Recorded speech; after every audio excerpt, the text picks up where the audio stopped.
ਸਤਿ ਸ੍ਰੀ ਅਕਾਲ ਦੋਸਤੋ। ਅੱਜ ਤੁਹਾਨੂੰ ਮੈਂ ਕਹਾਣੀ ਸੁਣਾਉਣ ਜਾ ਰਹੀ ਹਾਂ ਜੀ ਮਾਸਟਰ ਜਗਦੇਵ ਸਿੰਘ ਘੁੰਗਰਾਲੀ ਹੋਰਾਂ ਦੀ ਬੋਹੜ ਦੀ ਛਾਂ। ਜਦੋਂ ਮੈਂ ਨਵੀਂ ਵਿਆਹ ਕੇ ਆਈ ਸੀ ਤਾਂ ਸਾਰੇ ਪਿੰਡ ਦੀਆਂ ਬੁੜੀਆਂ ਮੈਨੂੰ ਦੇਖਣ ਦੇ ਲਈ ਆਈਆਂ ਸਨ। ਸਗਨ ਵਜੋਂ ਮੇਰੇ ਕੋਲ ਵਾਹਵਾ ਰੁਪਏ ਇਕੱਠੇ ਹੋ ਗਏ ਸਨ। ਮੈਨੂੰ ਦੇਖਣ ਆਈਆਂ ਔਰਤਾਂ ਉੱਪਰ ਮੇਰੀ ਤਾਈ ਸੱਸ ਨੇ ਕਰੜੀ ਨਜ਼ਰ ਰੱਖੀ ਹੋਈ ਸੀ। ਉਸ ਨੂੰ ਡਰ ਸੀ ਕਿ ਕੋਈ ਔਰਤ ਉਹਨਾਂ ਦੇ ਖਿਲਾਫ ਕਿਤੇ ਮੇਰੇ ਕੰਨ ਹੀ ਨਾ ਭਰ ਦੇਵੇ। ਮੇਰੇ ਘਰ ਵਾਲੇ ਨੇ ਮੈਨੂੰ ਪਹਿਲੇ ਹੀ ਦਿਨ ਪਿੰਡ ਦੇ ਲੋਕਾਂ ਅਤੇ ਆਸ ਗੁਆਂਢ ਬਾਰੇ ਚੰਗੀ ਤਰ੍ਹਾਂ ਦੱਸ ਦਿੱਤਾ ਸੀ। ਫਿਰ ਵੀ ਮੇਰੀ ਇੱਛਾ ਕੁਝ ਹੋਰ ਜਾਣਨ ਦੀ ਬਣੀ ਰਹਿੰਦੀ। ਪਰ ਦਰਵਾਜ਼ੇ ਨੇੜੇ ਲੱਗੇ ਬੋਹੜ ਦੀ ਛਾਵੇਂ ਖੁੰਡੀ ਲਈ ਬੈਠਾ ਮੇਰਾ ਸਹੁਰਾ ਚਿੜੀ ਵੀ ਫਟਕਣ ਨਾ ਦਿੰਦਾ। ਬਸ ਸਾਰੀ ਦਿਹਾੜੀ ਖੁੰਡੀ ਉੱਪਰ ਨੂੰ ਚੁੱਕ ਕੇ ਹਾਤ ਕਰਦਾ ਰਹਿੰਦਾ। ਨਾ ਹੀ ਉਹ ਬੋਹੜ ਦੇ ਉੱਪਰ ਕਿਸੇ ਕਾਂ ਅਤੇ ਬਗਲੇ ਨੂੰ ਬੈਠਣ ਦਿੰਦਾ ਅਤੇ ਨਾ ਹੀ ਕਿਸੇ ਕੁੱਤੇ ਬਿੱਲੇ ਨੂੰ ਹੀ ਅੰਦਰ ਵੜਨ ਦਿੰਦਾ। ਘਰ ਵਿੱਚ ਕਿਸੇ ਵੀ ਕੰਮ ਲਈ ਆਏ ਕਿਸੇ ਵੀ ਵਿਅਕਤੀ ਨੂੰ ਉਹ ਅੱਗੇ ਨਾ ਜਾਣ ਦਿੰਦਾ। ਪੂਰੀ ਪੁੱਛ ਪੜਤਾਲ ਤੋਂ ਬਾਅਦ ਉਹ ਉਸ ਨੂੰ ਉੱਥੋਂ ਹੀ ਤਸੱਲੀ ਕਰਵਾ ਕੇ ਵਾਪਸ ਮੋੜ ਦਿੰਦਾ। ਕਈ ਵਾਰ ਤਾਂ ਮੇਰੇ ਪੇਕਿਆਂ ਵੱਲੋਂ ਦੇ ਰਿਸ਼ਤੇਦਾਰ ਵੀ ਮੇਰੇ ਸਹੁਰਾ ਸਾਹਿਬ ਕੋਲ ਬੈਠ ਕੇ ਉੱਥੇ ਹੀ ਚਾਹ ਪਾਣੀ ਪੀ ਕੇ ਵਾਪਸ ਮੁੜ ਜਾਂਦੇ। ਮੈਨੂੰ ਉਹਨਾਂ ਨਾਲ ਮਨ ਹੌਲਾ ਕਰਨ ਦਾ ਮੌਕਾ ਵੀ ਨਾ ਮਿਲਦਾ। ਜੇਕਰ ਮੈਂ ਆਪਣੇ ਘਰ ਵਾਲੇ ਨੂੰ ਇਸ ਸੰਬੰਧੀ ਵਿੱਚ ਕੁਝ ਸ਼ਿਕਾਇਤ ਕਰਦੀ ਤਾਂ ਉਹ ਮੈਨੂੰ ਅੱਗੋਂ ਝਈਆਂ ਲੈ ਪੈਂਦੇ। ਤੈਂ ਹੁਣ ਉਹਨਾਂ ਨੂੰ ਜੱਫੀਆਂ ਪਾਉਣੀਆਂ ਸੀ। ਘੰਟਾ 2 ਘੰਟੇ ਬੈਠੇ ਚਾਹ ਪਾਣੀ ਪੀਤਾ ਤੇ ਚਲੇ ਗਏ। ਬਸ ਆਹੀ ਫਰਜ਼ ਹੁੰਦਾ ਰਿਸ਼ਤੇਦਾਰਾਂ ਦਾ। ਮੈਂ ਉਹਨਾਂ ਨੂੰ ਕਿਵੇਂ ਸਮਝਾਉਂਦੀ ਕਿ ਮੇਰੀਆਂ ਵੀ ਕੁਝ ਸਧਰਾਂ ਨੇ, ਮੇਰੇ ਵੀ ਕੁਝ ਅਰਮਾਨ ਨੇ। ਬਾਪੂ ਜੀ ਦੇ ਡਰ ਤੋਂ ਨਾ ਹੀ ਮੈਂ ਬਹੁਤਾ ਮੇਕਅਪ ਕਰਦੀ ਤੇ ਨਾ ਹੀ ਕੋਈ ਵਧੀਆ ਲੀੜਾ ਕੱਪੜਾ ਹੀ ਪਾਉਂਦੀ। ਬਸ ਹਲਕੀ ਜਿਹੀ ਸੁਰਖੀ ਲਾ ਕੇ ਸਾਦੇ ਜਿਹੇ ਕੱਪੜਿਆਂ ਵਿੱਚ ਸਾਰੀ ਦਿਹਾੜੀ ਸਿਰ ਤੇ ਚੁੰਨੀ ਲਈ ਕੰਮ ਕਰਦੀ ਫਿਰਦੀ ਰਹਿੰਦੀ। 3 ਕੁ ਸਾਲ ਤਾਂ ਮੈਂ ਐਵੇਂ ਹੀ ਦੱਬ ਘੁੱਟ ਕੇ ਕੱਢ ਲਏ। ਫਿਰ ਇੱਕ ਦਿਨ ਮੇਰਾ ਲਾਵਾ ਫੁੱਟ ਪਿਆ। ਲਾਵਾ ਵੀ ਕਾਹਦਾ ਫੁੱਟਿਆ ਸੀ, ਬਸ ਐਵੇਂ ਹੀ ਰੱਬ ਵੱਲੋਂ ਕੁੜੀ ਤੋਂ ਬਾਅਦ ਝੋਲੀ ਵਿੱਚ ਪਈ ਪੁੱਤਰ ਦੀ ਦਾਤ ਨੇ ਮੇਰਾ ਥੋੜ੍ਹਾ ਜਿਹਾ ਦਿਮਾਗ ਖਰਾਬ ਕਰ ਦਿੱਤਾ ਸੀ। ਮੈਨੂੰ ਐਂ ਲੱਗਣ ਲੱਗ ਪਿਆ ਸੀ ਜਿਵੇਂ ਮੈਂ ਪੂਰਨ ਹੋ ਗਈ ਹੋਵਾਂ। ਹੁਣ ਕੋਈ ਮੇਰੀ ਹਵਾ ਵੱਲ ਵੀ ਨਹੀਂ ਸੀ ਝਾਕ ਸਕਦਾ। ਇਹ ਗੱਲ ਸਹੀ ਹੀ ਸਿੱਧ ਹੋਈ ਸੀ। ਸੱਚਮੁੱਚ ਹੀ ਉਹ ਮੇਰੇ ਤੋਂ ਕੁਝ ਦੱਬਣ ਲੱਗ ਪਏ ਸਨ। ਛੋਟੀਆਂ ਮੰਗਾਂ ਮਨਵਾਉਣ ਤੋਂ ਬਾਅਦ ਮੈਂ ਇੱਕ ਦਿਨ ਪਿੰਕੀ ਦੇ ਪਾਪਾ ਨੂੰ ਮਕਾਨ ਦਾ ਮਿਹਣਾ ਕੱਢ ਮਾਰਿਆ। ਮੈਂ ਕਿਹਾ, ਤੁਸੀਂ ਤਾਂ ਕਹਿੰਦੇ ਸੀ ਕਿ ਮੈਂ ਤੇਰੇ ਲਈ ਇੱਕ ਆਲੀਸ਼ਾਨ ਕੋਠੀ ਪਾਵਾਂਗਾ, ਅਜਿਹੀ ਕੋਠੀ ਪਾਵਾਂਗਾ ਕਿ ਲੋਕੀ ਖੜ ਦੇਖਣਗੇ। ਕਿੱਥੇ ਗਿਆ ਤੁਹਾਡਾ ਵਾਅਦਾ? 4 ਸਾਲ ਹੋਣ ਵਾਲੇ ਨੇ ਮੈਨੂੰ ਭੱਠੀ ਝੋਕਦੀ ਨੂੰ। ਨਾ ਹੀ ਚੱਜ ਦਾ ਬਾਥਰੂਮ ਹੈ ਤੇ ਨਾ ਹੀ ਚੱਜ ਦੀ ਰਸੋਈ। ਉਹੀ 2 ਕਮਰਿਆਂ ਵਿੱਚ ਵਕਤ ਕਰੀ ਜਾਂਦੇ ਹਾਂ। ਲੋਕਾਂ ਦੇ ਘਰ ਦੇਖ ਲਓ ਕਿਵੇਂ ਲਿਸ਼ ਕਰਦੇ ਨੇ ਤੇ ਆਪਣੇ ਖਲੇਪੜ ਪੈ ਲੈਂਦੇ ਨੇ। ਹੁਣ ਕੌਣ ਪੁੱਛਦਾ ਇੱਟ ਬਾਲੇ ਨੂੰ? ਬਾਲੇ ਵੀ ਥਾਂ ਤੋਂ ਤਿੜੇ ਪਏ ਨੇ। ਮੈਨੂੰ ਤਾਂ ਪਈ ਨੂੰ ਡਰ ਜਿਹਾ ਲੱਗਦਾ ਰਹਿੰਦਾ ਕਿ ਕਿਤੇ ਕੋਈ ਬਾਲਾ ਟੁੱਟ ਕੇ ਸਾਡੇ ਉੱਪਰ ਹੀ ਨਾ ਗਿਰ ਜਾਵੇ। ਸਾਰੀ ਰਾਤ ਨੀਂਦ ਨਹੀਂ ਆਉਂਦੀ ਮੈਨੂੰ। ਜੇ ਤੁਹਾਨੂੰ ਮੇਰਾ ਫਿਕਰ ਨਹੀਂ ਹੈ ਤਾਂ ਘੱਟੋ ਘੱਟ ਆਪਣੇ ਜਵਾਕ ਦਾ ਤਾਂ ਫਿਕਰ ਕਰ ਲਓ।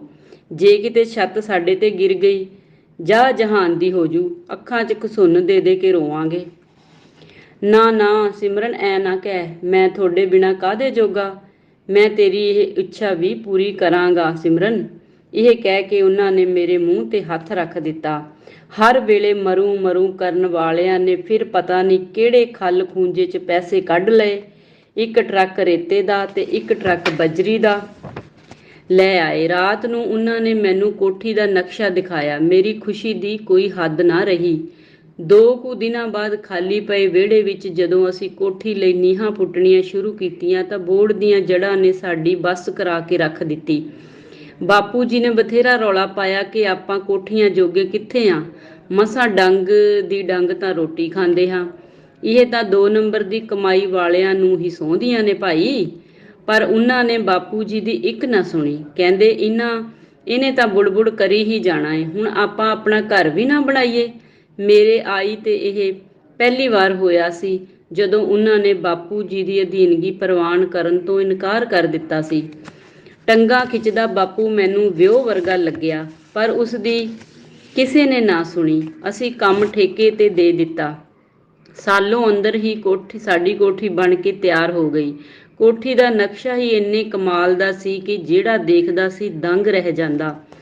ਬੇਸ਼ੱਕ ਅਸੀਂ ਬੜੇ ਹੀ ਥੋੜ੍ਹੇ ਪੈਸਿਆਂ ਵਿੱਚ ਕੋਠੀ ਪੂਰੀ ਕਰ ਲਈ ਸੀ, ਪਰ ਅਗਲਾ ਸਾਡੀ ਗੱਲ ਤੇ ਯਕੀਨ ਹੀ ਨਹੀਂ ਸੀ ਕਰਦਾ ਕਿ ਇੰਨੇ ਥੋੜ੍ਹੇ ਪੈਸਿਆਂ ਵਿੱਚ ਵੀ ਕੋਠੀ ਬਣ ਸਕਦੀ ਹੈ।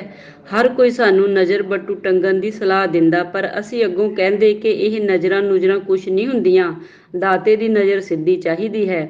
ਇਸ ਤੋਂ ਬਾਅਦ ਅਗਲਾ ਸਾਨੂੰ ਇੱਕ ਹੋਰ ਸਲਾਹ ਦਿੰਦਾ ਕਿ ਜੇਕਰ ਤੁਸੀਂ ਖੂੰਜੇ ਵਾਲੀ ਬੈਠਕ ਬਾਪੂ ਜੀ ਦਾ ਕਮਰਾ ਢਾਹ ਦੇਵੋ ਤੇ ਦਰਵਾਜ਼ੇ ਨੇੜੇ ਖੜਾ ਬੋਹੜ ਪੁੱਟ ਦੇਵੋ ਤਾਂ ਤੁਹਾਡੀ ਕੋਠੀ ਪੂਰੀ ਤਰ੍ਹਾਂ ਦਿਖਣ ਲੱਗ ਜਾਵੇਗੀ। ਪਰ ਬਾਪੂ ਜੀ ਦੇ ਜਿਉਂਦੇ ਜੀ ਇਹ ਦੋਵੇਂ ਚੀਜ਼ਾਂ ਪਰੇ ਕਰਨੀਆਂ ਸਾਡੇ ਲਈ ਬਹੁਤ ਹੀ ਮੁਸ਼ਕਲ ਕੰਮ ਸੀ। ਇੱਕ ਸਵਾਲ ਜਿਹੜਾ ਮੈਨੂੰ ਹਰ ਸਮੇਂ ਤੰਗ ਕਰਦਾ ਸੀ ਕਿ ਇੰਨੇ ਪੈਸੇ ਇਹਨਾਂ ਕੋਲ ਆਏ ਕਿੱਥੋਂ। ਕਦੇ ਕਦੇ ਮੇਰੇ ਦਿਮਾਗ ਵਿੱਚ ਆਉਂਦਾ ਕਿ ਮੈਂ ਇਹਨਾਂ ਨੂੰ ਸਾਰੀ ਗੱਲ ਪੁੱਛ ਲਵਾਂ, ਪਰ ਫਿਰ ਮੈਂ ਆਪ ਹੀ ਚੁੱਪ ਕਰ ਜਾਂਦੀ ਕਿ ਤੈਂ ਕੀ ਲੈਣਾ, ਤੇਰੀ ਕੋਠੀ ਦੀ ਇੱਛਾ ਪੂਰੀ ਹੋ ਗਈ ਬਸ। ਕੋਠੀ ਪਾਉਣ ਦੇ ਨਾਲ ਸਾਡੀ ਪਿੰਡ ਵਿੱਚ ਕੁਝ ਭੱਲ ਜਿਹੀ ਬਣ ਗਈ ਸੀ। ਪਿੰਡ ਦੀਆਂ ਬੁੜੀਆਂ ਮੈਨੂੰ ਸਰਦਾਰਨੀ ਜੀ ਕਹਿਣ ਲੱਗ ਪਈਆਂ ਸਨ। ਗਰੀਬ ਲੋਕਾਂ ਦੀਆਂ ਨਜ਼ਰਾਂ ਸਾਡੇ ਘਰ ਵੱਲ ਝੁਕ ਕੁਝ ਜ਼ਿਆਦਾ ਹੀ ਹੋ ਗਈਆਂ ਸਨ। ਮੇਰੇ ਕੋਲੋਂ ਵੀ ਕੋਈ ਖਾਲੀ ਨਾ ਮੋੜ ਹੁੰਦਾ। ਮੈਂ ਆਪਣੀ ਹੈਸੀਅਤ ਤੋਂ ਕੁਝ ਜ਼ਿਆਦਾ ਹੀ ਦਾਨ ਪੁੰਨ ਕਰਨ ਲੱਗ ਪਈ ਸੀ। ਬਾਪੂ ਜੀ ਮੈਨੂੰ ਇਸ ਸਬੰਧ ਵਿੱਚ ਬੋਲਦੇ ਰਹਿੰਦੇ, ਪਰ ਮੈਂ ਉਹਨਾਂ ਦੀ ਪਰਵਾਹ ਨਾ ਕਰਦੀ। ਉਹ ਮੈਨੂੰ ਇੱਕੋ ਗੱਲ ਕਹਿੰਦੇ ਰਹਿੰਦੇ, ਕੁੜੀਏ ਹੱਥ ਥੋੜ੍ਹਾ ਜਿਹਾ ਘੁੱਟ ਕੇ ਰੱਖਿਆ ਕਰ, ਐਂ ਤਾਂ ਤੂੰ ਸਾਰਾ ਘਰ ਖਾਲੀ ਕਰ ਦੇਂਗੀ। ਪੈਸਾ ਸੰਭਾਲ ਕੇ ਰੱਖ, ਔਖੇ ਵੇਲੇ ਕੋਈ ਨਹੀਂ ਖੜਦਾ। ਪਰ ਮੈਂ ਉਹਨਾਂ ਨੂੰ ਇੱਕੋ ਜਵਾਬ ਦਿੰਦੀ, ਦਾਨ ਦੇਣ ਨਾਲ ਕੁਛ ਨਹੀਂ ਘਟਦਾ ਬਾਪੂ ਜੀ, ਤੁਸੀਂ ਐਵੇਂ ਨਾ ਫਿਕਰ ਕਰਿਆ ਕਰੋ। ਉਹ ਚੰਗਾ ਭਾਈ ਕਹਿ ਕੇ ਚੁੱਪ ਕਰ ਜਾਂਦੇ। ਪਹਿਲਾਂ ਨਾਲੋਂ ਉਹਨਾਂ ਦੀ ਨਿਗਾਹ ਕੁਝ ਹੋਰ ਘਟ ਗਈ ਸੀ। ਘਰ ਵਿੱਚ ਚੋਰੀ ਚੋਰੀ ਆਉਣ ਵਾਲੀਆਂ ਗੁਆਂਢਣਾਂ ਹੁਣ ਉਹਨਾਂ ਦੇ ਕੋਲੋਂ ਦੱਬੇ ਪੈਰੀ ਬੜੇ ਹੀ ਆਰਾਮ ਨਾਲ ਲੰਘ ਆਉਂਦੀਆਂ ਸਨ, ਪਰ ਬੋਹੜ ਉੱਪਰ ਉਹ ਹਾਲੇ ਵੀ ਕਿਸੇ ਗੰਦ ਪਾਉਣ ਵਾਲੇ ਪੰਛੀ ਨੂੰ ਨਾ ਬੈਠਣ ਦਿੰਦੇ। ਆਪਣੇ ਸੁਭਾਅ ਅਨੁਸਾਰ ਉਹ ਥੋੜ੍ਹਾ ਥੋੜ੍ਹਾ ਚਿਰ ਬਾਅਦ ਖੂੰਡੀ ਨੂੰ ਉੱਪਰ ਚੁੱਕ ਚੁੱਕ ਕੇ ਹਾਤ ਕਰਦੇ ਰਹਿੰਦੇ। ਅਸੀਂ ਉਹਨਾਂ ਨੂੰ ਬਥੇਰਾ ਕਹਿੰਦੇ ਕਿ ਉਹ ਇਸ ਤਰ੍ਹਾਂ ਆਵਾਜ਼ਾਂ ਨਾ ਮਾਰਿਆ ਕਰਨ, ਅਜਿਹਾ ਕਰਨ ਨਾਲ ਉਹਨਾਂ ਦੀ ਸਿਹਤ 'ਤੇ ਮਾੜਾ ਅਸਰ ਪੈਂਦਾ ਹੈ। ਪਰ ਉਹ ਅੱਗੋਂ ਕਹਿੰਦੇ ਕਿ ਇਹ ਘਰ ਬਚਿਆ ਹੀ ਮੇਰੇ ਖੂੰਡੇ ਦੇ ਸਿਰ 'ਤੇ ਹੈ, ਨਹੀਂ ਤਾਂ ਇਹ ਕਾਂ ਕੁੱਤੇ ਇੱਥੇ ਗੰਦ ਪਾਉਣ ਨੂੰ ਮਿੰਟ ਨਾ ਲਾਉਣ। ਇੱਕ ਦਿਨ ਅਸੀਂ ਦੋਹਾਂ ਜੀਆਂ ਨੇ ਸਕੀਮ ਬਣਾਈ ਕਿ ਬਾਪੂ ਜੀ ਨੇ ਉਂਝ ਤਾਂ ਬੋਹੜ ਆਪਾਂ ਨੂੰ ਪੁੱਟਣ ਨਹੀਂ ਦੇਣਾ, ਕਿਉਂ ਨਾ ਆਪਾਂ ਇਹਨੂੰ ਬੱਕਰੀਆਂ ਵਾਲਿਆਂ ਤੋਂ ਛੰਗਾ ਕੇ ਥੋੜ੍ਹਾ ਜਿਹਾ ਹੌਲਾ ਕਰਵਾ ਦਈਏ ਤੇ ਇਹਦੇ ਕੁਝ ਮੋਟੇ ਮੋਟੇ ਟਹਿਣੇ ਵਢਾ ਦਈਏ। ਜਦੋਂ ਬੱਕਰੀਆਂ ਵਾਲਾ ਆ ਕੇ ਬੋਹੜ ਨੂੰ ਛਾਂਗਣ ਲੱਗਿਆ ਤਾਂ ਬਾਪੂ ਜੀ ਨੇ ਰੌਲਾ ਪਾਉਣਾ ਸ਼ੁਰੂ ਕਰ ਦਿੱਤਾ। ਕਹਿੰਦਾ, ਮੈਨੂੰ ਪਤਾ ਤੁਸੀਂ ਜਿਹੜੀਆਂ ਸਕੀਮਾਂ ਬਣਾਈ ਫਿਰਦੇ ਹੋ, ਤੁਸੀਂ ਇਹਨੂੰ ਪੁੱਟਣਾ ਚਾਹੁੰਦੇ ਹੋ। ਮੈਂ ਜਿਉਂਦੇ ਜੀ ਇਹਨੂੰ ਹੱਥ ਨਹੀਂ ਲਾਉਣ ਦੇਣਾ ਤੁਹਾਨੂੰ, ਚਾਹੇ ਮੇਰੀ ਜਾਨ ਕਿਉਂ ਨਾ ਚਲੀ ਜਾਵੇ। ਤੁਹਾਨੂੰ ਕੰਜਰੋ ਕੀ ਪਤਾ ਕੀ ਫਾਇਦੇ ਨੇ ਇਹਦੇ, ਕਿੰਨੀ ਆਕਸੀਜਨ ਦਿੰਦਾ ਹੈ ਇਹ, ਕਿਵੇਂ ਪਾਲਿਆ ਮੈਂ ਇਹਨੂੰ, 50 ਸਾਲ ਹੋ ਗਏ ਮੈਨੂੰ ਇਹਦੀ ਰਾਖੀ ਕਰਦੇ ਨੂੰ, ਤੇ ਤੁਸੀਂ ਲੱਗ ਗਏ ਇਹਦੇ ਕੁਹਾੜੀਆਂ ਮਾਰਨ। ਅਸੀਂ ਬਾਪੂ ਜੀ ਨੂੰ ਮਸਾਂ ਹੀ ਸਮਝਾਇਆ ਕਿ ਅਸੀਂ ਇਹਨੂੰ ਪੁੱਟਣਾ ਨਹੀਂ ਚਾਹੁੰਦੇ, ਅਸੀਂ ਤਾਂ ਇਹਨੂੰ ਥੋੜ੍ਹਾ ਜਿਹਾ ਛੰਗਾਉਣਾ ਹੀ ਚਾਹੁੰਦੇ ਹਾਂ, ਬਸ ਇੰਨੇ ਕੁ ਨਾਲ ਹੀ ਆਪਣੀ ਕੋਠੀ ਦਿਸਣ ਲੱਗ ਜੂ। ਬਾਪੂ ਜੀ ਦੇ ਹਾਂ ਕਹਿਣ ਦੀ ਹੀ ਦੇਰ ਸੀ ਕਿ ਬੱਕਰੀਆਂ ਵਾਲਿਆਂ ਨੇ ਸਾਡੇ ਕਹੇ ਅਨੁਸਾਰ ਬੋਹੜ ਨੂੰ ਛਾਂਗ ਕੇ ਕਾਫੀ ਹੌਲਾ ਕਰ ਦਿੱਤਾ। ਜਦੋਂ ਦਰਵਾਜ਼ੇ ਮੂਹਰੇ ਨੂੰ ਵਧੇ ਹੋਏ ਟਾਹਣੇ ਨੂੰ ਵੱਢਿਆ ਗਿਆ ਤਾਂ ਬਾਪੂ ਜੀ ਅੱਖਾਂ ਮਲਦੇ ਹੋਏ ਇਹ ਕਹਿੰਦੇ ਹੋਏ ਮੋੜ ਤੇ ਜਾ ਬੈਠੇ ਕਿ ਤੁਸੀਂ ਅੱਜ ਬੋਹੜ ਤੇ ਟੱਕ ਨਹੀਂ ਲਾਇਆ, ਸਗੋਂ ਘਰ ਦੀ ਬਰਬਾਦੀ ਦਾ ਟੱਕ ਲਾ ਲਿਆ ਹੈ। ਦੇਖ ਲਿਓ, ਤੁਸੀਂ ਇੱਕ ਦਿਨ ਬਹੁਤ ਪਛਤਾਓਗੇ। ਮੇਰਾ ਕਿਹਾ ਯਾਦ ਰੱਖਿਓ। ਮੋੜ ਤੇ ਭੁੰਜੇ ਹੀ ਬੈਠੇ ਬਾਪੂ ਜੀ ਇਸ ਤਰ੍ਹਾਂ ਅੱਖਾਂ ਮਲ ਰਹੇ ਸਨ ਜਿਵੇਂ ਉਹ ਬੋਹੜ ਦਾ ਮਾਤਮ ਮਨਾ ਰਹੇ ਹੋਣ।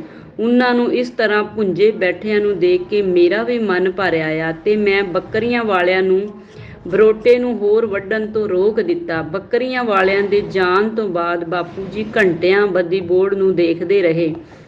ਉਹ ਆਪਣੀਆਂ ਬਾਹਾਂ ਤੇ ਇਸ ਤਰ੍ਹਾਂ ਹੱਥ ਫੇਰ ਰਹੇ ਸਨ ਜਿਵੇਂ ਉਹਨਾਂ ਨੂੰ ਆਪਣੀਆਂ ਬਾਹਾਂ ਭੱਜ ਗਈਆਂ ਪ੍ਰਤੀਤ ਹੋ ਰਹੀਆਂ ਸਨ। ਉਸ ਦਿਨ ਬਾਪੂ ਜੀ ਨੇ ਨਾ ਦੁਪਹਿਰ ਦੀ ਰੋਟੀ ਖਾਧੀ ਤੇ ਨਾ ਹੀ ਤੀਜੇ ਪਹਿਰ ਦੀ ਚਾਹ ਦੀ ਘੁੱਟ ਹੀ ਭਰੀ। ਮੇਰੇ ਪੁੱਛਣ ਤੇ ਉਹਨਾਂ ਨੇ ਜੀ ਹੀ ਨਹੀਂ ਕਰਦਾ ਭਾਈ, ਚਾਹ ਪੀਣ ਨੂੰ ਕਹਿ ਕੇ ਗਲਾਸ ਵਾਪਸ ਮੋੜ ਦਿੱਤਾ। ਰਾਤ ਨੂੰ ਵੀ ਉਹਨਾਂ ਨੇ ਇੱਕ ਰੋਟੀ ਖਾਧੀ ਤੇ ਬਾਕੀ ਵਾਪਸ ਮੋੜ ਦਿੱਤੀ। ਰਾਤ ਨੂੰ ਜਦੋਂ ਮੈਂ ਬਾਥਰੂਮ ਕਰਨ ਦੇ ਲਈ ਉੱਠੀ ਤਾਂ ਮੈਨੂੰ ਲੱਗਿਆ ਜਿਵੇਂ ਬਾਪੂ ਜੀ ਰੋ ਰਹੇ ਹੋਣ। ਮੈਂ ਘਰਦਿਆਂ ਨੂੰ ਉਠਾਇਆ। ਜਦੋਂ ਅਸੀਂ ਜਾ ਕੇ ਦੇਖਿਆ ਤਾਂ ਬਾਪੂ ਜੀ ਸੱਚਮੁੱਚ ਹੀ ਰੋ ਰਹੇ ਸਨ। ਅਸੀਂ ਦੋਵੇਂ ਜਾਣੇ ਉਹਨਾਂ ਦੇ ਮੰਜੇ ਤੇ ਜਾ ਬੈਠੇ। ਉਹਨਾਂ ਨੇ ਸਾਡੇ ਅੱਗੇ ਹੱਥ ਜੋੜਦੇ ਹੋਏ ਕਿਹਾ ਕਿ ਬਰੋਟਾ ਨਾ ਵੱਢਿਓ, ਇਹਦੇ ਬਹੁਤ ਫਾਇਦੇ ਹੁੰਦੇ ਨੇ, ਤੁਹਾਨੂੰ ਬਾਅਦ 'ਚ ਪਤਾ ਲੱਗੂ। ਨਹੀਂ ਵੱਢਦੇ ਬਾਪੂ ਜੀ ਬਰੋਟਾ ਅਸੀਂ, ਤੁਸੀਂ ਦਿਲ ਹੌਲਾ ਨਾ ਕਰੋ, ਆਰਾਮ ਕਰ ਲਓ ਹੁਣ। ਰਾਤ ਬਹੁਤ ਹੋ ਗਈ ਏ ਕਹਿ ਕੇ ਅਸੀਂ ਦੋਏ ਜੀ ਵਾਪਸ ਕੋਠੀ ਵਿੱਚ ਆ ਗਏ। ਦੂਜੇ ਦਿਨ ਬਾਪੂ ਜੀ ਦਿਨ ਚੜ੍ਹੇ ਤੱਕ ਆਪਣੇ ਕਮਰੇ ਵਿੱਚੋਂ ਬਾਹਰ ਨਾ ਆਏ। ਜਦੋਂ ਮੈਂ ਜਾ ਕੇ ਪੁੱਛਿਆ ਕਿ ਬਾਪੂ ਜੀ ਤੁਸੀਂ ਹਾਲੇ ਤੱਕ ਜਾਗੇ ਨਹੀਂ, ਤਾਂ ਉਹਨਾਂ ਨੇ ਅੱਗੋਂ ਕਿਹਾ ਮੈਂ ਤਾਂ ਸੁੱਤਾ ਹੀ ਨਹੀਂ ਹਾਂ ਭਾਈ, ਜਾਗਦਾ ਮੈਂ ਤਾਂ ਜੇ ਸੁੱਤਾ ਹੋਵਾਂ। ਸਾਰੀ ਰਾਤ ਤਾਕੀ ਵਿੱਚ ਹੀ ਬੋਰਡ ਨੂੰ ਦੇਖਦੇ ਦੀ ਲੰਘ ਗਈ। ਮੈਂ ਉਹਨਾਂ ਨੂੰ ਚਾਹ ਦੇ ਕੱਪ ਨਾਲ 2 ਪਿੰਨੀਆਂ ਦੇ ਕੇ ਵਾਪਸ ਆ ਗਈ। ਦਿਨੇ ਬਾਪੂ ਜੀ ਨੇ ਹਲਕਾ ਜਿਹਾ ਬੁਖਾਰ ਦੀ ਸ਼ਿਕਾਇਤ ਕੀਤੀ। ਮੈਂ ਪਿੰਡ ਵਾਲੇ ਡਾਕਟਰ ਨੂੰ ਬੁਲਾ ਲਿਆਈ। ਡਾਕਟਰ ਨੇ ਚੈੱਕ ਕਰਕੇ ਦਵਾਈ ਦੇ ਦਿੱਤੀ। ਬੁਖਾਰ ਤਾਂ ਕੁਝ ਘਟ ਗਿਆ, ਪਰ ਬਾਪੂ ਜੀ ਨੂੰ ਭੁੱਖ ਨਾ ਲੱਗੀ। ਮੈਂ ਉਹਨਾਂ ਨੂੰ ਹਾਜਮੁਲੇ ਦੀਆਂ ਗੋਲੀਆਂ ਦਿੱਤੀਆਂ ਤੇ ਉਹਨਾਂ ਨੂੰ ਧੱਕੇ ਨਾਲ 2 ਬੁਰਕੀਆਂ ਖਾਣ ਲਈ ਕਿਹਾ, ਪਰ ਉਹਨਾਂ ਨੇ ਭੁੱਖ ਹੀ ਨਹੀਂ ਇਹ ਭਾਈ ਕਹਿ ਕੇ ਥਾਲੀ ਵਾਪਸ ਮੋੜ ਦਿੱਤੀ। ਉਹਨਾਂ ਦੀ ਇਸ ਬਿਮਾਰੀ ਨੇ ਸਾਨੂੰ ਪਰੇਸ਼ਾਨੀ ਵਿੱਚ ਪਾ ਦਿੱਤਾ। ਪਿੰਡ ਵਾਲੇ ਡਾਕਟਰ ਨੇ ਵੀ ਹੱਥ ਖੜੇ ਕਰ ਦਿੱਤੇ। ਅਸੀਂ ਉਹਨਾਂ ਨੂੰ ਹਰ ਤਰ੍ਹਾਂ ਦੇ ਡਾਕਟਰ ਕੋਲ ਦਿਖਾਇਆ, ਪਰ ਉਹਨਾਂ ਨੂੰ ਖੁੱਲ੍ਹ ਕੇ ਭੁੱਖ ਨਾ ਲੱਗੀ ਤੇ ਉਹਨਾਂ ਦਾ ਮਨ ਭਰਿਆ ਹੀ ਰਹਿੰਦਾ। ਫਿਰ ਕੋਈ 3 ਕੁ ਮਹੀਨਿਆਂ ਬਾਅਦ ਬਸੰਤ ਰੁੱਤ ਦੇ ਸ਼ੁਰੂ ਹੋਣ ਤੇ ਜਦੋਂ ਬਰੋਟੇ ਨੇ ਆਪਣੀਆਂ ਕੋਮਲ ਕਰੁੰਬਲਾਂ ਕੱਢਣੀਆਂ ਸ਼ੁਰੂ ਕੀਤੀਆਂ ਤਾਂ ਬਾਪੂ ਜੀ ਨੇ ਮੇਰੇ ਕੋਲੋਂ ਰੋਟੀ ਦੀ ਮੰਗ ਕੀਤੀ। ਮੇਰੀ ਖੁਸ਼ੀ ਦਾ ਕੋਈ ਟਿਕਾਣਾ ਨਾ ਰਿਹਾ। ਬਾਪੂ ਜੀ ਬੋਹੜ ਦੀਆਂ ਕਰੁੰਬਲਾਂ ਨੂੰ ਦੇਖਦੇ ਦੇਖਦੇ 2 ਰੋਟੀਆਂ ਖਾ ਗਏ। ਇਸ ਤੋਂ ਬਾਅਦ ਉਹ ਥੋੜ੍ਹਾ ਬਹੁਤਾ ਖਾਣ ਤਾਂ ਲੱਗ ਗਏ, ਪਰ ਉਹਨਾਂ ਦੀ ਪਹਿਲਾਂ ਵਾਲੀ ਖੁਰਾਕ ਨਾ ਰਹੀ। ਬੁਢੇਪੇ ਕਾਰਨ ਕਾਫੀ ਕਮਜ਼ੋਰੀ ਮਹਿਸੂਸ ਕਰਨ ਲੱਗ ਪਏ ਸਨ। ਲੋਕ ਉਹਨਾਂ ਦੀ ਖਬਰ ਲੈਣ ਦੇ ਲਈ ਅਕਸਰ ਆਉਂਦੇ ਹੀ ਰਹਿੰਦੇ ਤੇ ਉਹ ਉਹਨਾਂ ਨਾਲ ਕਬੀਲਦਾਰੀ ਦੇ ਨੁਕਤੇ ਸਾਂਝੇ ਕਰਦੇ ਰਹਿੰਦੇ। ਜਿਸ ਦਿਨ ਬਾਪੂ ਜੀ ਸਵਰਗ ਸਿਧਾਰੇ, ਉਸ ਦਿਨ ਵੀ ਉਹਨਾਂ ਕੋਲੋਂ ਕਈ ਬੰਦੇ ਕਿਸੇ ਕੰਮ ਦੇ ਸੰਬੰਧ ਵਿੱਚ ਸਲਾਹ ਲੈ ਕੇ ਗਏ ਸਨ। ਉਹਨਾਂ ਦੇ ਜਾਣ ਤੋਂ ਬਾਅਦ ਬਾਪੂ ਜੀ ਨੇ 1-2 ਹੁੰਗੇ ਜਿਹੇ ਮਾਰੇ ਤੇ ਪ੍ਰਾਣ ਤਿਆਗ ਦਿੱਤੇ। ਭੋਗ ਤੇ ਅਸੀਂ ਜਿੰਨੇ ਕੁ ਬੰਦਿਆਂ ਦਾ ਪ੍ਰਬੰਧ ਕੀਤਾ ਸੀ ਉਹ ਥੋੜ੍ਹਾ ਪੈ ਗਿਆ ਸੀ। ਪਤਾ ਨਹੀਂ ਇੰਨੇ ਲੋਕੀ ਕਿੱਥੋਂ ਆ ਪਹੁੰਚੇ ਸਨ। ਬੁਲਾਰਿਆਂ ਨੇ ਬਾਪੂ ਜੀ ਦੇ ਸੰਘਰਸ਼ੀ ਤੇ ਸਾਦੇ ਜੀਵਨ ਤੇ ਚਾਨਣਾ ਪਾਇਆ। ਕਈਆਂ ਨੇ ਬਾਪੂ ਜੀ ਦੀ ਤੁਲਨਾ ਦਰਾਂ ਅੱਗੇ ਖੜੇ ਬੋਹੜ ਨਾਲ ਕੀਤੀ ਤੇ ਕਿਹਾ ਕਿ ਬੋਹੜ ਵਾਂਗ ਬਜ਼ੁਰਗਾਂ ਦੀਆਂ ਜੜ੍ਹਾਂ ਵੀ ਕਾਫੀ ਲੰਮੀਆਂ ਹੁੰਦੀਆਂ ਹਨ। ਬਜ਼ੁਰਗਾਂ ਦਾ ਘਰ ਨੂੰ ਬਹੁਤ ਆਸਰਾ ਹੁੰਦਾ ਹੈ। ਇਸ ਦਾ ਪਤਾ ਬਜ਼ੁਰਗਾਂ ਦੇ ਜਾਣ ਤੋਂ ਬਾਅਦ ਹੀ ਲੱਗਦਾ ਹੈ। ਬਾਪੂ ਜੀ ਦੀ ਮੌਤ ਤੋਂ ਬਾਅਦ ਬੋਹੜ ਦੇ ਇੱਕ ਟਹਿਣੇ ਦੇ ਪੱਤੇ ਮੁਰਝਾਉਣੇ ਸ਼ੁਰੂ ਹੋ ਗਏ। ਦੇਖਦੇ ਹੀ ਦੇਖਦੇ ਉਹ ਟਾਹਣਾ ਪੱਤਿਆਂ ਤੋਂ ਸੱਖਣਾ ਹੋ ਗਿਆ। ਸਾਨੂੰ ਕਿਸੇ ਨੇ ਦੱਸਿਆ ਕਿ ਇਹਦੇ ਟਾਹਣੇ ਵਿੱਚ ਖੋਲ ਪੈ ਗਈ ਹੈ, ਜਿਸ ਕਾਰਨ ਇਹ ਸੁੱਕ ਗਿਆ ਹੈ। ਫਿਰ ਇੱਕ ਦਿਨ ਮਾੜੀ ਜਿਹੀ ਹਵਾ ਚੱਲਣ ਤੇ ਹੀ ਉਹ ਟਾਹਣਾ ਟੁੱਟ ਕੇ ਹੇਠਾਂ ਡਿੱਗ ਪਿਆ। ਮੈਂ ਉਸ ਦੇ ਹੇਠੋਂ ਆਉਣੋਂ ਮਸਾਂ ਹੀ ਬਚੀ। ਇੱਕ ਟਾਹਣਾ ਅਸੀਂ ਵੱਢ ਦਿੱਤਾ ਸੀ ਤੇ ਦੂਜਾ ਸੁੱਕ ਕੇ ਟੁੱਟ ਗਿਆ ਸੀ। 2 ਵੱਡੇ ਟਹਿਣਿਆਂ ਦੇ ਟੁੱਟਣ ਤੋਂ ਬਾਅਦ ਬੋਹੜ ਇਸ ਤਰ੍ਹਾਂ ਲੱਗ ਰਿਹਾ ਸੀ ਜਿਵੇਂ ਉਸ ਦੀਆਂ ਬਾਹਾਂ ਭੱਜ ਗਈਆਂ ਹੋਣ ਤੇ ਉਹ ਇਕੱਲਾ ਖੜਾ ਆਪਣੇ ਆਪ ਤੇ ਝੂਰ ਰਿਹਾ ਹੋਵੇ। ਰੁੱਤਾਂ ਬਦਲਦੀਆਂ। ਸਰਦੀਆਂ ਤੋਂ ਬਾਅਦ ਬਸੰਤ ਰੁੱਤ ਨੇ ਦਸਤਕ ਦਿੱਤੀ। ਸਾਰੇ ਦਰਖਤਾਂ ਨੇ ਕਰੁੰਬਲਾਂ ਕੱਢੀਆਂ, ਫੁੱਲ ਖਿੜੇ, ਫਲ ਲੱਗੇ, ਪਰ ਬੋਹੜ ਉਵੇਂ ਹੀ ਉਦਾਸ ਮੁਦਰਾ ਵਿੱਚ ਖੜਾ ਰਿਹਾ। ਉਸ ਦੇ ਕੋਈ ਕਰੁੰਬਲ ਨਾ ਫੁੱਟੀ, ਜਿਵੇਂ ਉਹ ਸਰੀਰ ਛੱਡ ਗਿਆ ਹੋਵੇ। ਫਿਰ ਲੋਕਾਂ ਦੀਆਂ ਸਲਾਹਾਂ ਨੇ ਕਿ ਸੁੱਕਿਆ ਹੋਇਆ ਦਰਖਤ ਖੜਾ ਨਹੀਂ ਰੱਖੀਦਾ, ਮਾੜਾ ਹੁੰਦਾ। ਬੋਹੜ ਦੀਆਂ ਜੜ੍ਹਾਂ ਵਿੱਚ ਕੁਹਾੜਾ ਚਲਵਾ ਦਿੱਤਾ। ਜਦੋਂ ਬੋਹੜ ਦੇ ਉੱਤੇ ਕੁਹਾੜਾ ਚਲਾਇਆ ਜਾ ਰਿਹਾ ਸੀ ਤੇ ਆਰੇ ਨਾਲ ਚੀਰੇ ਲਾਏ ਜਾ ਰਹੇ ਸਨ ਤਾਂ ਕੁਹਾੜਾ ਅਤੇ ਆਰੇ ਦੀਆਂ ਆਵਾਜ਼ਾਂ ਮੈਨੂੰ ਅਜੀਬ ਕਿਸਮ ਦੀਆਂ ਲੱਗ ਰਹੀਆਂ ਸਨ। ਇਸ ਤਰ੍ਹਾਂ ਲੱਗ ਰਿਹਾ ਸੀ ਜਿਵੇਂ ਬਾਪੂ ਜੀ ਹਾਤ ਦੀਆਂ ਆਵਾਜ਼ਾਂ ਮਾਰ ਰਹੇ ਹੋਣ। ਮੈਂ ਅੰਦਰ ਜਾ ਕੇ ਚਾਹ ਬਣਾਉਣ ਲੱਗ ਪਈ। ਬੋਹੜ ਦੀਆਂ ਲੱਕੜਾਂ ਨੂੰ ਪਿਛਵਾੜੇ ਵਿੱਚ ਰੱਖ ਕੇ ਅਸੀਂ ਸ਼ਾਮ ਤੱਕ ਵਿਹਲੇ ਹੋ ਗਏ। ਬੋਹੜ ਦੇ ਪੁੱਟੇ ਜਾਣ ਤੋਂ ਬਾਅਦ ਵਿਹੜਾ ਸੁੰਨਾ ਜਿਹਾ ਲੱਗਣ ਲੱਗ ਪਿਆ ਸੀ। ਇਸ ਤਰ੍ਹਾਂ ਲੱਗ ਰਿਹਾ ਸੀ ਜਿਵੇਂ ਘਰ 'ਚੋਂ ਕੋਈ ਜੀਅ ਤੁਰ ਗਿਆ ਹੋਵੇ। ਬਾਪੂ ਜੀ ਦੇ ਜਾਣ ਤੋਂ ਬਾਅਦ ਸਾਨੂੰ ਇੱਕ ਵੱਡੀ ਸਮੱਸਿਆ ਖੜੀ ਹੋ ਗਈ ਸੀ। ਦੋਵੇਂ ਬੱਚੇ ਜਵਾਨ ਹੋ ਗਏ ਸਨ। ਜਦੋਂ ਅਸੀਂ ਕਿਤੇ ਖੁਸ਼ੀ ਗਮੀ ਤੇ ਜਾਣਾ ਹੁੰਦਾ ਤਾਂ ਸਾਨੂੰ ਘਰ ਨੂੰ ਜਿੰਦਾ ਲਗਾ ਕੇ ਬੱਚਿਆਂ ਨੂੰ ਨਾਲ ਹੀ ਲੈ ਕੇ ਜਾਣਾ ਪੈਂਦਾ। ਬੱਚਿਆਂ ਨੂੰ ਅਸੀਂ ਇਕੱਲੇ ਘਰੇ ਛੱਡਣਾ ਠੀਕ ਨਾ ਸਮਝਦੇ। ਜਦੋਂ ਬਾਪੂ ਜੀ ਮੈਨੂੰ ਕੋਈ ਨਸੀਹਤ ਦਿੰਦੇ ਸਨ ਤਾਂ ਉਹ ਮੈਨੂੰ ਬਹੁਤ ਬੁਰੇ ਲੱਗਦੇ ਸਨ, ਪਰ ਹੁਣ ਮੈਂ ਖੁਦ ਹੀ ਲੋਕਾਂ ਨੂੰ ਨਸੀਹਤਾਂ ਦੇਣ ਲੱਗ ਪਈ ਸੀ। ਸਮੇਂ ਨੇ ਮੈਨੂੰ ਉਮਰ ਤੋਂ ਪਹਿਲਾਂ ਹੀ ਸਿਆਣੀ ਬਣਾ ਦਿੱਤਾ ਸੀ। ਇੱਕ ਦਿਨ ਸਾਡੇ ਘਰੇ ਬੈਂਕ ਵੱਲੋਂ ਇੱਕ ਚਿੱਠੀ ਆਈ। ਚਿੱਠੀ ਪੜ੍ਹ ਕੇ ਮੇਰੇ ਪੈਰਾਂ ਹੇਠੋਂ ਜ਼ਮੀਨ ਨਿਕਲ ਗਈ। ਸਾਡੇ ਸਿਰ 20 ਲੱਖ ਤੋਂ ਉੱਪਰ ਦਾ ਕਰਜ਼ਾ ਚੜਿਆ ਹੋਇਆ ਸੀ। ਮੈਂ ਖੜੀ ਖੜੀ ਉੱਥੇ ਹੀ ਝਲਿਆਣੀ ਨਾਲ ਢੂਹ ਲਾ ਕੇ ਬੈਠ ਗਈ। ਸ਼ਾਮ ਨੂੰ ਜਦੋਂ ਉਹ ਖੂਹ ਤੋਂ ਘਰੇ ਆਏ ਤਾਂ ਮੈਂ ਉਹਨਾਂ ਨੂੰ ਉਦਾਸ ਜਿਹੀ ਹੁੰਦੀ ਨੇ ਪੁੱਛਿਆ, ਆਹ ਕਰਜ਼ਾ ਕਾਹਦਾ ਚੜ ਗਿਆ ਆਪਣੇ ਸਿਰ? ਤਾਂ ਉਹਨਾਂ ਨੇ ਮੈਨੂੰ ਉੱਚੀ ਉੱਚੀ ਬੋਲਣਾ ਸ਼ੁਰੂ ਕਰ ਦਿੱਤਾ ਕਿ ਇਹ ਸਭ ਤੇਰੀਆਂ ਕਰਨੀਆਂ ਭਰਨੀਆਂ ਦਾ ਹੀ ਨਤੀਜਾ ਏ। ਜਦੋਂ ਤਾਂ ਤੂੰ ਕੋਠੀ ਦੀ ਰਾਟ ਲਾਈ ਰੱਖੀ ਸੀ, ਮੈਂ ਕੀ ਕਰਦਾ? ਮੈਂ ਜਿਹੜੇ ਦਾਦਾ ਜੀ ਵੱਲੋਂ ਤੇਰੇ ਨਾਮ 2 ਕਿੱਲੇ ਕਰਵਾਏ ਹੋਏ ਸਨ, ਉਹਨਾਂ 'ਚੋਂ 1 ਕਿੱਲੇ ਦੇ ਨੰਬਰ ਦੇ ਕੇ ਲੋਨ ਲੈ ਲਿਆ ਸੀ। ਔਖਾ ਸੌਖਾ ਹੋ ਕੇ ਮੈਂ 4 ਕੁ ਕਿਸ਼ਤਾਂ ਹੀ ਭਰ ਸਕਿਆ ਸੀ। ਉਸ ਤੋਂ ਬਾਅਦ ਤਾਂ ਮੇਰੇ ਕੋਲੋਂ ਤੇਰੇ ਸੂਟ ਹੀ ਲੋਟ ਨਹੀਂ ਆਏ। ਮੈਂ ਡੁਸਕਦੀ ਹੋਈ ਹੇਠਾਂ ਬੈਠ ਗਈ। ਉਹ ਮੈਨੂੰ ਇਸ ਤਰ੍ਹਾਂ ਬੋਲਦੇ ਗਏ ਜਿਵੇਂ ਸਾਰਾ ਕਸੂਰ ਮੇਰਾ ਹੀ ਹੋਵੇ। ਫਿਰ ਮੈਂ ਤਕੜੀ ਜਿਹੀ ਹੋ ਕੇ ਕਿਹਾ ਕਿ ਹੁਣ ਕਲੇਸ਼ ਕਰਨ ਨਾਲ ਕੁਝ ਨਹੀਂ ਬਣਨਾ। ਕਸੂਰ ਭਾਵੇਂ ਮੇਰਾ ਸੀ ਤੇ ਭਾਵੇਂ ਤੁਹਾਡਾ। ਹੁਣ ਕੋਈ ਤਰੀਕਾ ਲੱਭੋ ਇਸ ਜਿੱਲਣ ਵਿੱਚੋਂ ਬਾਹਰ ਨਿਕਲਣ ਦਾ, ਨਹੀਂ ਤਾਂ ਜਮਾਂ ਹੀ ਮਾਰੇ ਜਾਵਾਂਗੇ। ਕੁਝ ਚਿਰ ਸੋਚ ਕੇ ਉਹਨਾਂ ਨੇ ਕਿਹਾ ਕਿ ਹੁਣ ਤਾਂ ਬਸ ਇੱਕ ਹੀ ਤਰੀਕਾ ਬਚਿਆ ਹੈ ਕਿ 1 ਕਿੱਲਾ ਵੇਚ ਕੇ ਆਪਾਂ ਬੈਂਕ ਦਾ ਸਾਰਾ ਲੋਨ ਮੋੜ ਦਿੰਦੇ ਹਾਂ ਤੇ ਬਾਕੀ ਬਚੇ ਪੈਸਿਆਂ ਨਾਲ ਮੈਂ ਕਿਸੇ ਛੋਟੇ ਮੋਟੇ ਦੇਸ਼ ਵਿੱਚ ਜਾ ਕੇ ਆਪਣੇ ਆਪ ਨੂੰ ਵੇਚ ਦਿੰਦਾ ਹਾਂ। ਮੈਂ ਉਹਨਾਂ ਦੀ ਹਾਂ ਵਿੱਚ ਹਾਂ ਮਿਲਾਈ ਤੇ ਉਹ ਕੁਝ ਮਹੀਨਿਆਂ ਬਾਅਦ ਸਾਨੂੰ ਇਕੱਲਿਆਂ ਨੂੰ ਛੱਡ ਕੇ ਅਰਬ ਦੀ ਕਿਸੇ ਕੰਪਨੀ ਦੇ ਰਾਹੀਂ ਦੁਬਈ ਪਹੁੰਚ ਗਏ। ਸਾਲ ਤਾਂ ਉਹਨਾਂ ਨੇ ਸਾਨੂੰ ਕੁਝ ਨਾ ਭੇਜਿਆ, ਫਿਰ ਪੈਸੇ ਭੇਜਣੇ ਸ਼ੁਰੂ ਕਰ ਦਿੱਤੇ। ਮੈਂ ਆਪਣੀਆਂ ਘਰ ਦੀਆਂ ਲੋੜਾਂ ਪੂਰੀਆਂ ਕਰਨ ਦੇ ਨਾਲ ਨਾਲ ਕੁਝ ਖਰੀਦੋ ਫਰੋਖਤ ਵੀ ਕਰਨ ਲੱਗ ਪਈ ਸੀ। ਮਹਿੰਗੇ ਮਹਿੰਗੇ ਸੂਟਾਂ, ਜੁੱਤੀਆਂ, ਸਾਬਣਾਂ, ਸ਼ੈਂਪੂਆਂ ਨੇ ਸਾਡੇ ਘਰ ਰੌਣਕ ਲਾ ਦਿੱਤੀ ਸੀ। ਮੈਂ ਮੁੜ ਕੇ ਸ਼ਾਹਣੀ ਬਣ ਗਈ ਸੀ। ਜਦੋਂ ਕਈ ਸਾਲਾਂ ਬਾਅਦ ਦੁਬਈ ਤੋਂ ਵਾਪਸ ਆਏ ਤਾਂ ਉਹ ਵਾਹਵਾ ਪੈਸੇ ਕਮਾ ਕੇ ਲਿਆਏ। ਅਸੀਂ ਪੁਰਾਣੇ ਕਮਰਿਆਂ ਨੂੰ ਢਾਹ ਕੇ ਵਿਹੜਾ ਖੁੱਲ੍ਹਾ ਕਰ ਲਿਆ। ਕੋਠੀ ਨੂੰ ਦੁਬਾਰਾ ਮਹਿੰਗਾ ਰੰਗ ਕਰਵਾ ਕੇ ਅਸੀਂ ਅਖੰਡ ਪਾਠ ਕਰਵਾ ਦਿੱਤਾ। ਪਿੰਡ ਵਿੱਚ ਦੇ ਰਿਸ਼ਤੇਦਾਰਾਂ ਵਿੱਚ ਸਾਡੀ ਪੂਰੀ ਬੱਲੇ ਬੱਲੇ ਹੋ ਗਈ। ਸਾਲ ਕੁ ਬਾਅਦ ਉਹ ਫਿਰ ਅਰਬ ਦੀ ਕਿਸੇ ਹੋਰ ਕੰਪਨੀ ਰਾਹੀਂ ਦੁਬਈ ਪਹੁੰਚ ਗਏ। 6 ਕੁ ਮਹੀਨੇ ਤਾਂ ਉਹ ਸਾਨੂੰ ਚੰਗੇ ਪੈਸੇ ਭੇਜਦੇ ਰਹੇ ਤੇ ਸਾਨੂੰ ਹਫ਼ਤੇ 'ਚ ਘੱਟੋ ਘੱਟ 1 ਵਾਰ ਫੋਨ ਵੀ ਕਰਦੇ ਰਹੇ। ਫਿਰ ਅਚਾਨਕ ਉਹਨਾਂ ਨੇ ਸਾਨੂੰ ਫੋਨ ਕਰਨਾ ਤੇ ਪੈਸੇ ਭੇਜਣੇ ਬੰਦ ਕਰ ਦਿੱਤੇ। ਮੇਰੇ ਕੋਲ ਜਿੰਨੇ ਕੁ ਪੈਸੇ ਸਾਂਭ ਕੇ ਰੱਖੇ ਹੋਏ ਸਨ ਉਹ ਖਰਚ ਹੋ ਗਏ।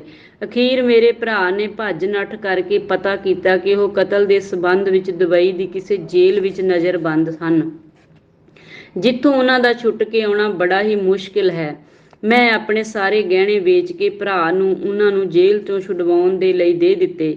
ਮੇਰਾ ਭਰਾ ਕੇਸ ਨੂੰ ਹੱਲ ਕਰਕੇ ਉਹਨਾਂ ਨੂੰ ਛੁਡਵਾਉਣ ਦੇ ਲਈ ਵਕੀਲਾਂ ਕੋਲ ਗੇੜੇ ਮਾਰਨ ਲੱਗਿਆ, ਪਰ ਉਸਦੇ ਪੱਲੇ ਕੁਝ ਨਾ ਪਿਆ। ਮੈਂ ਮੁੜ ਕੇ ਸ਼ਾਹਣੀ ਤੋਂ ਭਿਖਾਰਣ ਜਿਹੀ ਬਣ ਕੇ ਰਹਿ ਗਈ ਸੀ। ਘਰ ਦਾ ਗੁਜ਼ਾਰਾ ਚਲਾਉਣ ਦੇ ਲਈ ਮੈਂ ਪਿੰਡ ਦੀਆਂ ਔਰਤਾਂ ਨਾਲ ਧਾਗਾ ਫੈਕਟਰੀ ਵਿੱਚ ਜਾ ਲੱਗੀ। ਮੁੰਡੇ ਨੂੰ ਮੈਂ 10ਵੀਂ 'ਚ ਪੜ੍ਹਨੋਂ ਹਟਾ ਲਿਆ ਤੇ ਉਹ ਟਰੱਕ ਡਰਾਈਵਰ ਬਣਨ ਦੇ ਲਈ ਕਿਸੇ ਨਾਲ ਕਲੀਨਰ ਲੱਗ ਜਾ ਲੱਗਿਆ।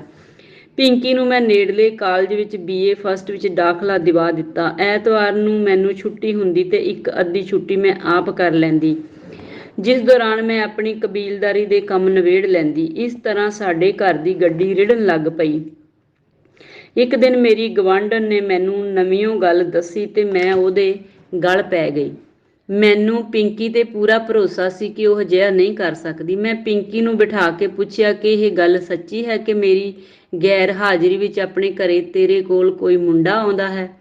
ਮੈਂ ਉਸ ਤੋਂ ਸਵਾਲ ਤੇ ਸਵਾਲ ਪੁੱਛਦੀ ਗਈ, ਪਰ ਉਹ ਗੁੰਨਵਾਟਾ ਜਿਹੀ ਬਣ ਕੇ ਖੜੀ ਰਹੀ।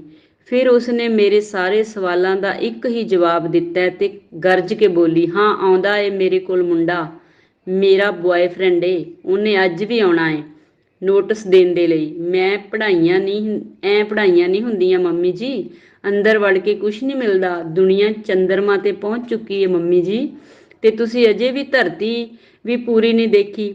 ਉਸਨੇ ਮੈਨੂੰ ਤਾੜਦੀ ਹੋਈ ਨੇ ਕਿਹਾ। ਉਹਨੇ ਆਉਣਾ ਹੁਣ? ਮੈਂ ਡਰਦੀ ਡਰਦੀ ਨੇ ਪੁੱਛਿਆ। ਹਾਂ, ਉਹਨੇ ਆਉਣਾ ਹੁਣ।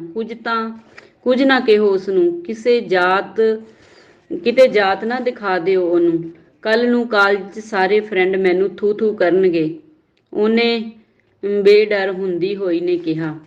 ਮੈਂ ਉਹਦੀਆਂ ਦਲੀਲਾਂ ਅੱਗੇ ਹਾਰ ਜਿਹੀ ਗਈ ਸੀ। ਜੇ ਅੱਜ ਬਾਪੂ ਜੀ ਜਿਉਂਦੇ ਹੁੰਦੇ ਜਾਂ ਫਿਰ ਇਹਦਾ ਪਿਓ ਅੱਜ ਘਰੇ ਹੁੰਦਾ ਤਾਂ ਇਹਦੀ ਇਹ ਜੁਰਤ ਨਾ ਪੈਂਦੀ। ਮੈਂ ਕੀ ਕਰਦੀ? ਪੱਲਾ ਚੁੱਕਦਿਆਂ ਆਪਣਾ ਹੀ ਢਿੱਡ ਨੰਗਾ ਹੁੰਦਾ। ਮੈਂ ਥਮਲੇ ਨਾਲ ਥਮਲਾ ਬਣੀ ਖੜੀ ਰਹੀ। ਮੈਨੂੰ ਮੇਰੀ ਚੁੰਨੀ ਸਿਰ ਤੋਂ ਸਰਕਦੀ ਹੋਈ ਪ੍ਰਤੀਤ ਹੋਣ ਲੱਗੀ। ਬਾਹਰ ਮੋਟਰਸਾਈਕਲ ਦੇ ਰੁਕਣ ਦੀ ਆਵਾਜ਼ ਆਈ। ਦਰਵਾਜ਼ਾ ਖੜਕਿਆ। ਮੇਰੇ ਦਿਲ ਦੀ ਧੜਕਣ ਤੇਜ਼ ਹੋ ਗਈ। ਮੇਰੇ ਦਰਵਾਜ਼ਾ ਖੋਲ੍ਹਣ ਦੇ ਸਾਰ ਹੀ ਇੱਕ ਮਾੜਕੂ ਜਿਹਾ ਮੁੰਡਾ ਮੈਨੂੰ ਸਤਿ ਸ੍ਰੀ ਅਕਾਲ ਬੁਲਾ ਕੇ ਪਿੰਕੀ ਹੈਗੀ ਆ ਜੀ ਕਹਿ ਕੇ ਆਪਣੇ ਪਟਿਆਂ ਨੂੰ ਮੋਟਰਸਾਈਕਲ ਦੇ ਸ਼ੀਸ਼ੇ ਵਿੱਚ ਹੀ ਠੀਕ ਕਰਦਾ ਹੋਇਆ ਬੋਲਿਆ। ਮੇਰੇ ਹਾਂ ਬੇਟਾ ਕਹਿਣ ਤੇ ਉਹ ਸਿੱਧਾ ਹੀ ਕੋਠੀ ਅੰਦਰ ਜਾ ਵੜਿਆ, ਜਿਵੇਂ ਉਹ ਸਾਰਾ ਕੁਝ ਪਹਿਲਾਂ ਹੀ ਜਾਣਦਾ ਹੋਵੇ। ਕੁੰਡਾ ਭੇੜ ਕੇ ਮੈਂ ਜਿਉਂ ਹੀ ਅੰਦਰ ਵੜੀ ਤਾਂ ਮੇਰੇ ਹੋਸ਼ ਉੱਡ ਗਏ। ਉਹ ਮੁੰਡਾ ਪਿੰਕੀ ਦੇ ਬਰਾਬਰ ਨਾਲ ਲੱਗ ਕੇ ਸੋਫੇ ਤੇ ਬੈਠਾ ਹੋਇਆ ਸੀ। ਮੈਨੂੰ ਸਮਝਦਿਆਂ ਦੇਰ ਨਾ ਲੱਗੀ ਕਿ ਪਾਣੀ ਹੁਣ ਸਿਰ ਦੇ ਉੱਤੋਂ ਦੀ ਲੰਘ ਚੁੱਕਾ ਹੈ। ਮੈਂ ਕੀ ਕਰਾਂ? ਜੇ ਰੌਲਾ ਪਾਉਂਦੀ ਤਾਂ ਬਦਨਾਮੀ ਆਪਣੀ ਹੁੰਦੀ। ਮੈਂ ਚੁੱਪ ਕਰ ਗਈ ਤੇ ਸਾਰਾ ਕੁਝ ਅੰਦਰੋਂ ਅੰਦਰੀ ਪੀ ਗਈ। ਜਿਸ ਘਰ ਵਿੱਚ ਓਪਰਾ ਬੰਦਾ ਤਾਂ ਕੀ ਆਪਣਾ ਵੀ ਕੋਈ ਪੁੱਛ ਕੇ ਅੰਦਰ ਵੜਦਾ ਸੀ, ਅੱਜ ਉਸ ਘਰ ਵਿੱਚ ਖੁੱਲ੍ਹੀਆਂ ਛੁੱਟੀਆਂ ਹੋ ਗਈਆਂ ਸਨ। ਬਾਹਰ ਕਾਵਾਂ ਦੇ ਝੁੰਡ ਨੇ ਕੋਠੀ ਉੱਪਰ ਕਾਂ ਦੀਆਂ ਆਵਾਜ਼ਾਂ ਕੱਢਦੇ ਹੋਏ ਮੰਡਰਾਉਣਾ ਸ਼ੁਰੂ ਕਰ ਦਿੱਤਾ ਸੀ। ਬਾਪੂ ਜੀ ਦੇ ਕਹੇ ਬੋਲ ਮੇਰੇ ਕੰਨਾਂ ਵਿੱਚ ਗੂੰਜ ਰਹੇ ਸਨ ਕਿ ਭਾਈ ਬੋਹੜ ਨਾ ਵੱਢਿਓ, ਬੋਹੜ ਦੇ ਬੜੇ ਫਾਇਦੇ ਹੁੰਦੇ ਨੇ। ਬਜ਼ੁਰਗ ਅਤੇ ਬੋਹੜ ਦੀ ਛਾਂ ਕਿਸੇ ਕਰਮਾਂ ਵਾਲੇ ਨੂੰ ਹੀ ਘਰ ਵਿੱਚ ਨਸੀਬ ਹੁੰਦੇ ਨੇ। ਇਹਨਾਂ ਦੀ ਕੀਮਤ ਦਾ ਪਤਾ ਇਹਨਾਂ ਦੇ ਜਾਣ ਤੋਂ ਬਾਅਦ ਹੀ ਲੱਗਦਾ ਹੈ। ਮੈਨੂੰ ਲੱਗਿਆ ਜਿਵੇਂ ਬਾਹਰ ਬਾਪੂ ਜੀ ਆਪਣੀ ਖੂੰਡੀ ਨੂੰ ਉਤਾਂਹ ਨੂੰ ਚੁੱਕ ਕੇ ਗੰਦ ਖਾਣੇ ਕਾਵਾਂ ਨੂੰ ਉਡਾਉਣ ਦੇ ਲਈ ਹਾਤ ਦੀਆਂ ਆਵਾਜ਼ਾਂ ਮਾਰ ਰਹੇ ਹੋਣ। ਮੈਂ ਭੱਜ ਕੇ ਬਾਹਰ ਨਿਕਲੀ ਤੇ ਉਹ ਮੁੰਡਾ ਵੀ ਮੇਰੇ ਨਾਲ ਹੀ ਬਾਹਰ ਨਿਕਲ ਗਿਆ। ਬਾਹਰ ਨਾ ਤਾਂ ਬਾਪੂ ਜੀ ਸਨ ਤੇ ਨਾ ਹੀ ਬੋਹੜ ਦੀ ਸੰਘਣੀ ਛਾਂ। ਤਪਦੇ ਹੋਏ ਵਿਹੜੇ ਕਾਰਨ ਮੇਰੇ ਪੈਰ ਮੱਚ ਗਏ। ਮੈਂ ਭੱਜ ਕੇ ਅੰਦਰ ਜਾ ਵੜੀ। ਧੰਨਵਾਦ ਜੀ। ਚੌਹਾਨ ਇੰਟਰਟੇਨਮੈਂਟ ਤੁਹਾਡਾ ਆਪਣਾ, ਤੁਹਾਡੇ ਲਈ।